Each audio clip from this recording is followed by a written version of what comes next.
Uma cidade entre as montanhas do estado do Rio de Janeiro viveu momentos de terror. 2 irmãos, que já haviam assassinado 14 pessoas, teriam se escondido em meio à mata que cercava a tranquila cidade de Nova Friburgo. Seus crimes tinham detalhes bárbaros, perturbadores. A população, com medo, se armou para se proteger, clamando por justiça ou vingança. No vídeo de hoje, vamos conferir a aterrorizante história de Ebrahim e Henrique de Oliveira.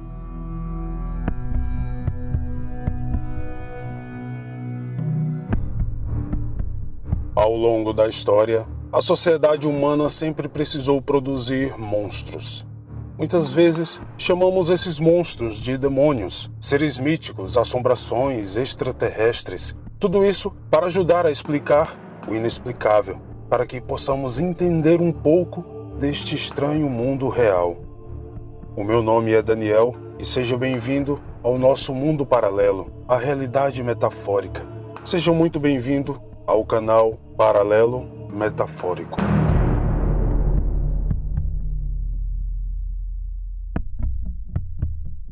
Os irmãos necrófilos.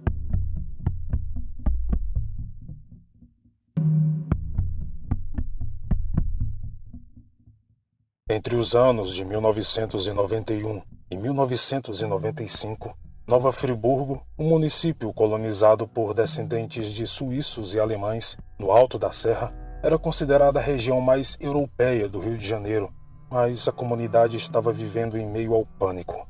A polícia militar reforçou seu contingente na região para tentar dar um pouco de paz a uma população completamente apavorada, que há tempos temia pela sua segurança. O perigo morava na zona rural, de onde saía metade da produção de hortaliças de todo o estado. Foi naquela região que os irmãos Ebrahim e Henrique de Oliveira, de 19 e 22 anos, estavam espalhando o terror. Os dois eram analfabetos e ficaram conhecidos por cometerem o crime de necrofilia, assassinato seguido de abuso sexual dos cadáveres. As investigações da época acreditavam que os irmãos estavam em um estado de loucura coletiva. Um dos irmãos sofreria de surtos psicóticos graves e o outro teria um retardo mental e acompanhava todo o ritual delirante que o seu irmão elaborava. A loucura de Ebrahim e Henrique deixou um rastro de medo na área rural de Nova Friburgo. Alguns estimam que suas vítimas podem passar de 22. A maioria eram mulheres. Em 1991, eles cometeram os primeiros assassinatos na pequena comunidade de Rio Grandina. A primeira vítima foi Eliana Macedo Xavier, de 21 anos. A jovem estava desaparecida há uma semana quando seu corpo foi encontrado no meio da mata em 15 de fevereiro daquele ano. Ela estava com uma das pernas completamente devorada por animais e já em avançado estado de decomposição. Ela foi estrangulada com um fio de arame e seu corpo foi vítima de necrofilia. Ao seu lado estava uma certidão de nascimento desgastada, um crucifixo de madeira, uma carteira de veludo preto e sua calcinha azul rasgada. 7 meses depois, outro crime abalou novamente a comunidade. O corpo da estudante Norma Cláudia de Araújo, de apenas 11 anos, foi encontrado nas mesmas condições de Eliana, sem roupa, um arame em volta do pescoço e sinais de abuso sexual pós-mortem. Até a localização do corpo era próximo ao de Eliana. Num primeiro momento, os familiares apontaram o lavrador Antônio Carlos Laranjeiras como suspeito. O homem dizia ser namorado da criança, por ela ser muito bonitinha. Porém, as suspeitas acabaram recaindo sobre os irmãos Oliveira. Eles já tinham sido acusados da morte de Eliana, mas não havia provas suficientes para prendê-los na época. Mesmo assim, Ebrahim foi levado à delegacia e confessou ter assassinado Norma, mas disse que agiu sozinho e sem a ajuda do irmão Henrique. No depoimento, ele contou que matou e estuprou a criança porque ela tinha dito a ele que não gostava de preto. Vale salientar que Norma era negra, assim como Eliana. No entanto, Ebrahim negou veementemente que foi responsável pela morte da mulher de 21 anos. Ele tinha 16 anos na época e foi julgado nos termos do recém-promulgado Estatuto da Criança e do Adolescente, ficando internado no Instituto Padre Rafael, na Ilha do Governador, até completar os 18 anos de idade, quando foi solto pela justiça. Ao ser liberado, ele voltou para casa no final de 1994, mas foi recebido com medo pela própria família. Maria Luísa, a mãe de Ibrahim, revelou em uma entrevista ter sido estuprada pelo próprio filho antes da sua prisão. O mesmo teria acontecido com sua irmã caçula, Márcia, que sofreu estupros e agressões dos irmãos. Ela inclusive chegou até a engravidar de Henrique, mas abortou para não encarar a terrível sina de parir o filho de seu irmão. Menos de 5 meses após a soltura de Ibrahim, as mortes na região recomeçaram. O reencontro com o irmão Henrique, descrito pela família como um menino doce, mas muito influenciado pelo irmão mais velho, foi o estopim de tudo. Seu modus operandi continuou parecido. Eles atacavam mulheres negras, quase sempre na parte da tarde, em regiões isoladas e próximas à mata. Eles usavam arames e foices, evitavam machucar o corpo da vítima do pescoço para baixo, a fim de preservá-los para a necrofilia, e também levavam itens pessoais como lembranças de cada mulher assassinada, como por exemplo, suas calcinhas. Vale ressaltar que quando o ciclo de matança recomeçou em 1995, a imprensa e a polícia chegaram a mencionar que os crimes tinham motivações puramente raciais, por conta da cor das vítimas. Os poucos sobreviventes do ataque dos irmãos necrófilos ficaram em estado de pânico e não conseguiam sequer relatar o ocorrido à polícia. A estudante Márcia Cristina de Mello, de apenas 15 anos, foi uma das poucas que conseguiu escapar de um fim trágico. Ela só sobreviveu pois conseguiu pegar um revólver antigo do seu pai e atirou na porta em que os assassinos estavam tentando arrombar. Foram momentos de pânico. Ela e a irmã menor estavam sozinhas em casa. A jovem afirmou que se não fosse a arma, elas com certeza estariam mortas. Pelo menos 30 famílias de agricultores, com medo, abandonaram as lavouras e suas casas no interior de Nova Friburgo. Os que ficaram passaram a andar armados para todos os lugares que iam, principalmente as mulheres. Na época, era comum ver donas de casa fazendo suas tarefas domésticas com armas na cintura, e até as crianças andavam com espingardas e revólveres. A rotina dessas pessoas que decidiram ficar na única propriedade que tinham era tensa. Todos só saíam de casa somente em caso de extrema necessidade e sempre andavam em grupos armados. À noite, a pressão psicológica era ainda maior. Os membros da família se revezavam na vigília enquanto os outros dormiam. O sofrimento parecia não ter fim. Eles não podiam trabalhar, não podiam ir à escola, e as idas à cidade para comprar mantimentos eram horas cercadas de medo e incerteza de um retorno seguro.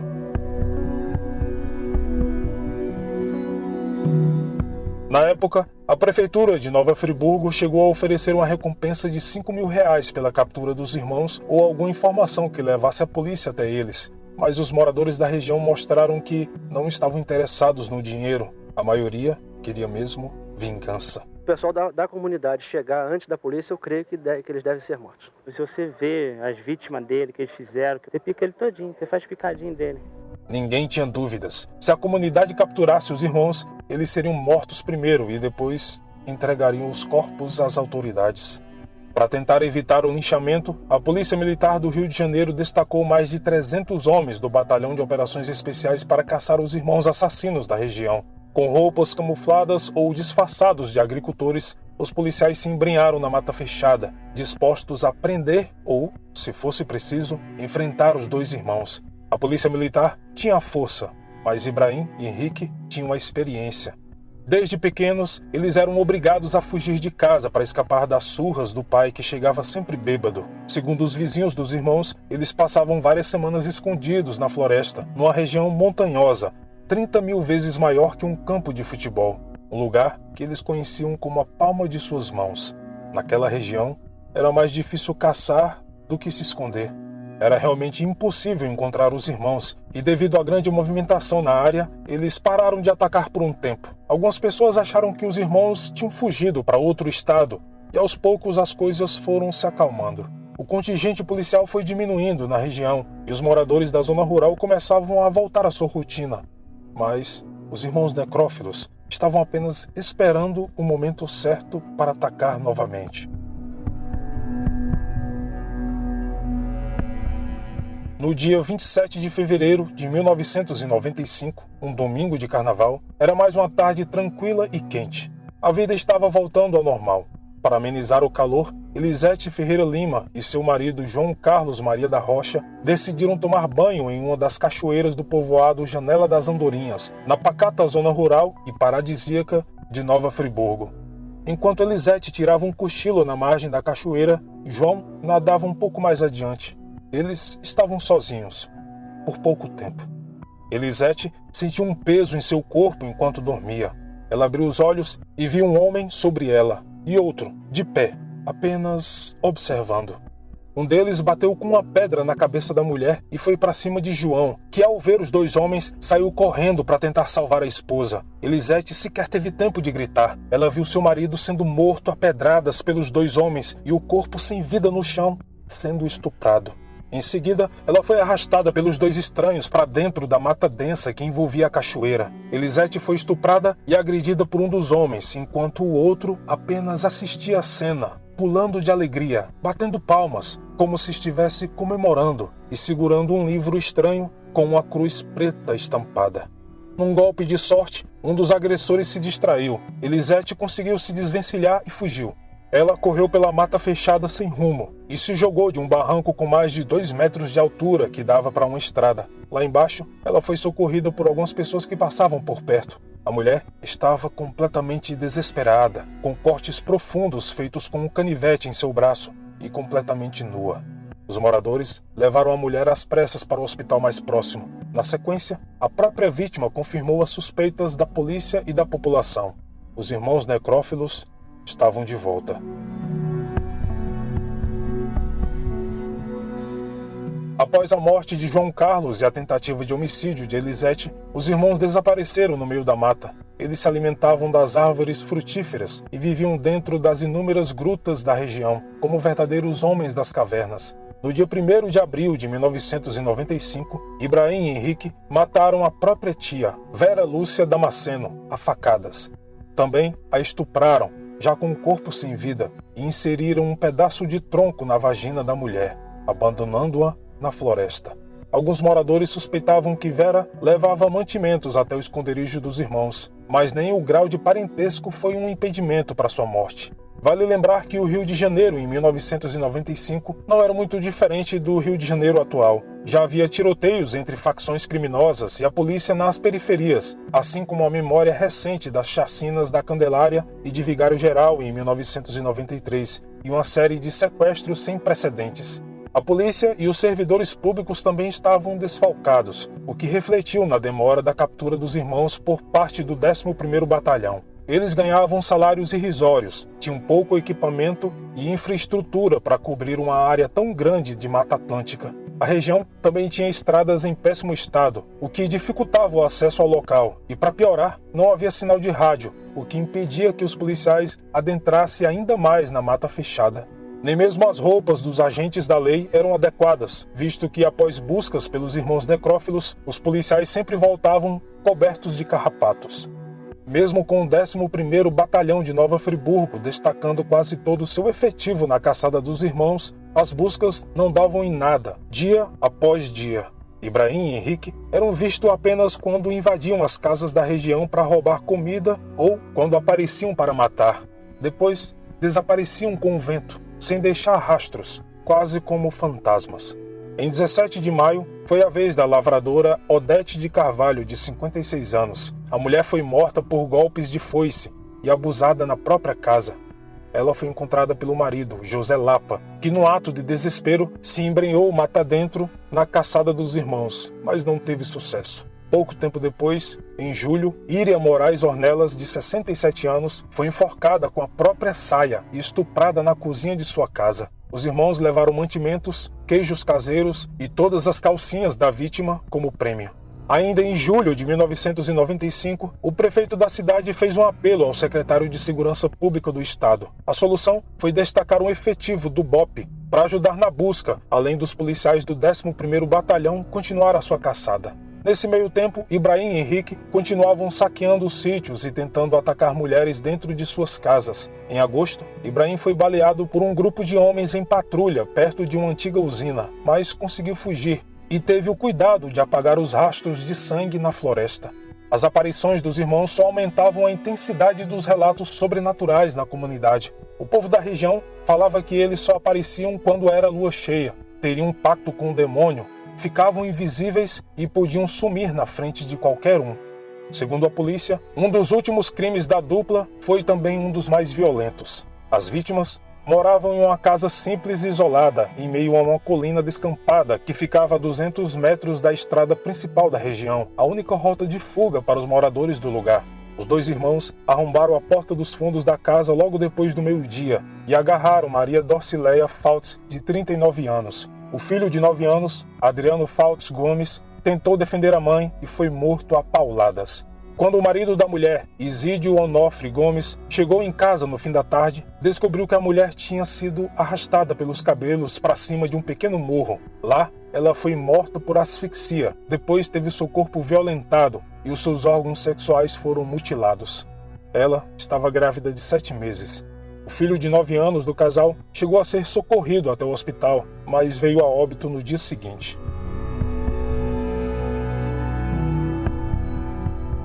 As mortes dentro da família Fautz geraram uma comoção em Nova Friburgo. Dada a atenção nacional dos crimes bizarros, mais 200 policiais do BOPE foram enviados para a região, desta vez com cães farejadores. Ibrahim finalmente foi visto perto de um sítio em Rio Grandina, no dia 16 de dezembro de 1995, pelo lavrador César de Araújo Pinto. O homem avisou os policiais e se enfiou na mata com eles para tentar finalmente capturá-lo. Quando Ibrahim estava prestes a atacar César com uma faca, tomou 5 tiros do subcomandante do BOPE, o capitão Fernando Príncipe Martins. Ainda assim, Ibrahim conseguiu fugir, mas foi encontrado horas depois no meio da mata, morto. César contou que o corpo fedia, como se Ibrahim já estivesse morto há dias. Segundo as notícias da época, ele usava uma calcinha cor-de-rosa e tinha seu corpo totalmente depilado. O paradeiro de Henrique, porém, ainda era desconhecido, o que levantou as suspeitas de que ele tinha sido morto pelo próprio irmão meses antes, já que, pelos relatos, quem matava era Ibrahim e quem assistia era Henrique. Nas horas seguintes à morte de Ibrahim, a polícia precisou agir rápido. A notícia se espalhou em questão de minutos pela cidade e logo mais de 300 pessoas cercaram a ponte para impedir que o carro que transportava o corpo de Ibrahim passasse. Populares queriam incendiar o carro, outros tinham apenas a curiosidade de olhar para o cadáver do jovem. Muitos moradores também quiseram invadir o IML da cidade para esquartejar o corpo. Havia até gente dizendo que a morte de Ibrahim era mentira e que só acreditavam vendo o assassino sem vida com seus próprios olhos. Por isso, os policiais precisaram levar o corpo às pressas e sem alarde para o IML de Itaboraí. Dias depois, após o reconhecimento da mãe, Ibrahim foi sepultado como indigente no cemitério público Esperança, em Itaboraí. Nenhum familiar compareceu ao enterro. A comunidade respirou tranquila, mesmo com Henrique ainda desaparecido. O capitão Fernando Príncipe se tornou um herói local e foi defendido pelos cidadãos quando a promotoria pediu a reconstituição da morte do jovem para averiguar se não houve excesso por parte do policial. A população protestou, dizendo que eles eram heróis e não bandidos. Meses depois, Henrique se entregou à justiça, no dia 17 de junho de 1996. O jovem estava escondido nos arredores de uma fazenda. Henrique foi conduzido de carro pelo centro da cidade e visivelmente se mostrava assustado com as movimentações urbanas. Provavelmente, aquela era uma das poucas vezes em que ele saiu da floresta. Em segredo, ele foi transportado da capital fluminense para a Polinter. No laudo médico solicitado no processo, ele foi considerado totalmente são. E no dia 1º de setembro do ano 2000, Henrique foi condenado pela justiça a 34 anos de prisão. O caso dos irmãos necrófilos acendeu discussões sobre a falência do sistema penal brasileiro e se as penas no país eram suficientes para punir os crimes cometidos pela dupla. De fato, por mais brutais que fossem os crimes, era preciso entender que a trajetória dos irmãos foi de abandono e pobreza. O caso foi avaliado como folie à deux, loucura a dois, pelos psiquiatras forenses da época, no qual sintomas psicóticos são compartilhados por duas pessoas, normalmente familiares ou amigos. Na avaliação dos psiquiatras, Ibrahim era a cabeça psicótica dos crimes e Henrique sofria de algum tipo de retardo mental. é inevitável mencionar que a região de Janela das Andorinhas ganhou uma má fama em todo o país, embora até hoje seja um local pacato, tomado pela natureza e habitado por famílias do campo. Até os dias atuais, Ibrahim e Henrique são citados como dois jovens analfabetos e animalescos. Porém, a destreza dos assassinatos para despistar a polícia e os moradores durante todo o ano de 1995 prova totalmente o contrário. A história completa dos dois irmãos, infelizmente, só foi contada através de notícias de jornais e da fala de outras pessoas. Com a morte de Ibrahim, foi-se a possibilidade de entender as motivações de crimes tão brutais potencializados pela misoginia e uma vida sofrida. Mas, em 2019, um filme foi lançado e resolveu contar a história dos irmãos, intitulado Macabro, com direção de Marcos Prado, cinematografia de Azul Serra, arte de Ulla Schienemann e roteiro de Rita Glória Kurock e Lucas Praiso. O longa é estrelado por Renato Góes, Júlia Schalk e Flávio Baurac. Bom, este foi o vídeo de hoje. Espero imensamente que tenha gostado e obrigado por assistir até aqui. Não esqueça de se inscrever no canal caso não seja inscrito, deixar o seu like, comentário e compartilhar este vídeo com seus amigos. Aqui na descrição você encontra os links para todas as nossas redes sociais, bem como os canais parceiros, os criadores do terror. No mais é isso, muito obrigado pelo carinho e atenção de todos e como sempre, nos vemos nos comentários. Até mais.